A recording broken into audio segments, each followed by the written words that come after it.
Setahu saya TPA itu kan sekarang udah dibatasi, nggak boleh lagi kita buang organik ke TPA.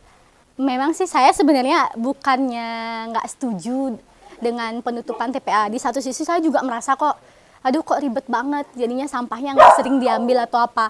Tapi di sisi lain, oh ternyata ini ambil hikmahnya aja. Bahwa itu artinya kita harus berubah untuk bisa milah sampah di rumah. Ini jadi pemilahan di rumah tuh sebelumnya kita bagi 3 aja. Tapi setelah dapat info kalau yang basah sama kering lebih baik dipisah, jadinya saya sekarang misalnya jadi 4. Jadi organik, residu dan anorganik. Organiknya kita pisah lagi jadi lagi 2, yaitu organik kering sama organik basah. Sebelumnya itu sebelum dikenalin sama Mbak Andri sama komposer apa namanya ini Mbak komposer bag. Jadi dulu kita tuh masih gabung antara yang basah sama yang kering. Jadinya tuh biasanya agak berbau gitu. Tapi setelah ada ini ternyata lebih gampang. Jadi kita bisa masukkan ke sini untuk yang organik yang basah dan kering sehingga nanti lama-lama akan menjadi pupuk dia. Ini efektif untuk orang yang rumahnya nggak ada lahan untuk buat tebel modern. Jadi sebenarnya sebelum pemilahan dulu kan kita masyarakat belum aware, tetapi saya udah milah yang antara residu masih gabung sama organik, tapi plastik tuh tetap kita bawa ke bank sampah sebelum berlangganan dengan TPS 3R1 Kencana. Terus akhirnya diinfokan saya oleh tante kalau ini ada loh TPS yang bisa mengangkut sampah dengan baik, tapi syaratnya harus dipilah. Nah semenjak itu kita berlangganan dengan TPS 3R1 Kencana dan kita memilah sampahnya. Jadi organik, residu dan juga anorganik. Untuk anorganiknya biasa kita nggak kasih TPS 3R1 Kencana, tapi kita bawa ke Balai Banjar untuk bank sampah setiap hari Minggu, di minggu ketiga sih biasanya, tapi jadwalnya masih bisa ganti, nggak konsisten sih, tergantung tergantung ibu-ibunya bisanya kapan gitu. Sebenarnya gini, kalau sampah itu kan sebenarnya kita yang kelola di rumah ya. Dan sebenarnya kenapa kita harus memilah sampah dari sekarang untuk kita ke depannya, untuk bumi kita, untuk anak cucu kita. Otomatis kalau kita milah sampah, jujur saya punya anak, masih pada saat kita baru memilah sampah tuh anak saya masih umur 3 tahun, tapi dia udah bisa misahin sampah yang mana organik, yang mana residu, sama yang mana juga yang anorganik. Dia pun tahu karena kebiasaan itu, sehingga sampai sekarang pun tahu dia. Kalau udah ada daun, dia akan masukkan ke organik. Kalau misalnya ada kertas, dia akan masukkan ke residu, dan kalau misalnya plastik, dia akan masukkan ke tempat yang untuk anorganiknya, begitu. Sebenarnya semua, termasuk ibu mertua saya, ini ternyata memilah sampah itu nggak susah loh, karena termasuk anak-anak yang masih di bawah 5 tahun, termasuk ibu mertua saya yang udah umurnya di atas 60 tahun, itu bisa milah sampah juga. Kenapa kita yang lebih muda malah malas? Bahkan ibu mertua saya malah karena lebih sering di rumah kan, jadi lebih banyak memperhatikan untuk sampahnya itu sendiri.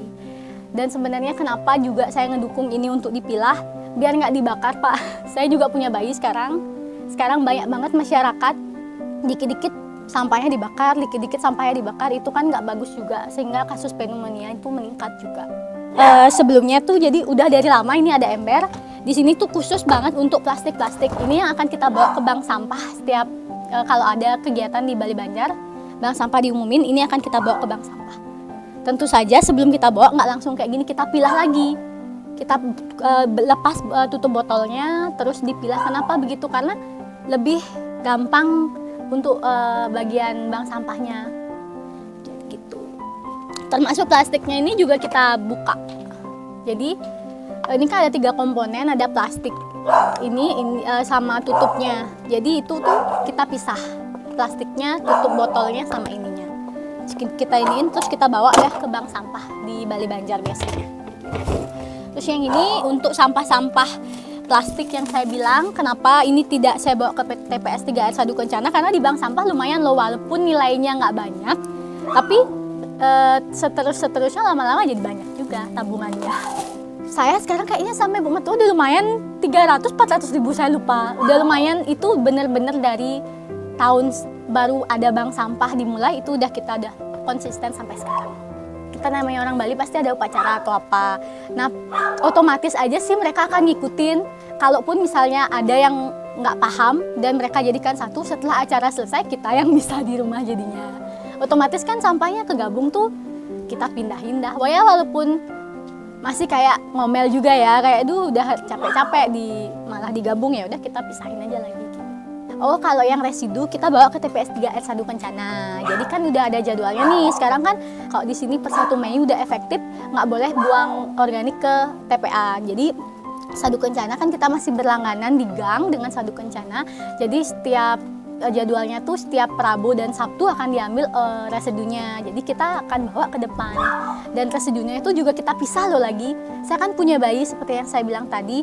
Pampersnya tuh saya nggak gabung sama yang dus, sama yang tisu atau apa. Itu pampersnya jadi satu lain. Terus dusnya bekas-bekas makanan kan kita kadang beli makanan di luar tuh ada karton-kartonnya itu beda juga tempatnya. Jadi nggak boleh digabungin jadi satu plastik.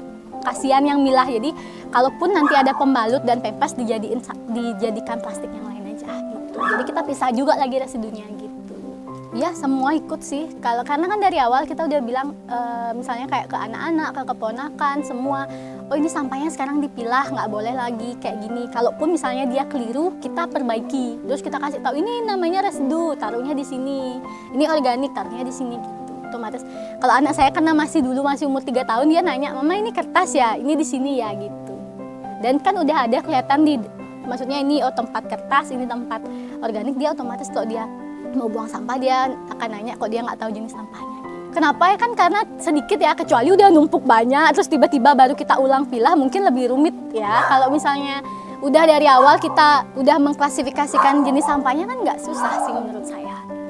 Apalagi kalau sampah rumah tangga kan nggak sebanyak sampah kita di industri atau kita jualan atau apa gitu.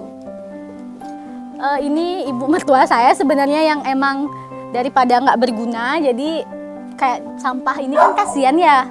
Bunga-bunga ini biasanya dijemur, terus sudah kering. Ini juga kelapa ini daripada busuk kan bisa maksudnya diolah gitu, jadi ini nanti dibawa. Ini juga kardus biasanya dirapiin buat dibawa ke bank sampah, lumayan hasilnya. Iya, daripada dibuang. Otomatis ini juga asisten rumah tangga saya baru nggak biasa, maksudnya belum tahu ternyata sampahnya harus dipilah. Otomatis baru seminggu 2 minggu udah langsung tahu kalau ternyata nggak jadinya buang sampahnya nggak sembarangan, karena udah otomatis ngelihat langsung dipilah gitu. Ayo semuanya, ini bukan demi siapa-siapa, tapi demi kita juga, untuk bumi kita, untuk anak cucu kita nanti. Satu pesan saya, tolong jangan bakar-bakar, jangan membakar sampah, karena kita nggak pernah tahu asapnya itu akan kemana. Dan setiap manusia itu organnya beda-beda. Ada anak kecil, ada lansia, belum lagi yang punya penyakit asma, itu tuh bisa membahayakan orang di sekitar kita. Jadi lebih baik kita memilah sampah dari rumah, nggak ribet kok kalau kita mau konsisten dan sedikit demi sedikit begitu. Asa kan maksudnya biar biasanya gini tumpuk. Oh iya bener, nggak perlu harus beli ember baru, ember apa, ini embernya udah lama banget, bisa lihat kan jadul banget, old banget. Udah lama banget ini embernya, maksudnya nggak harus kita beli ember yang bagus, proper atau apa, enggak. Apa yang ada di rumah aja bisa dikelola kok. Ini kenapa diisiin plastik?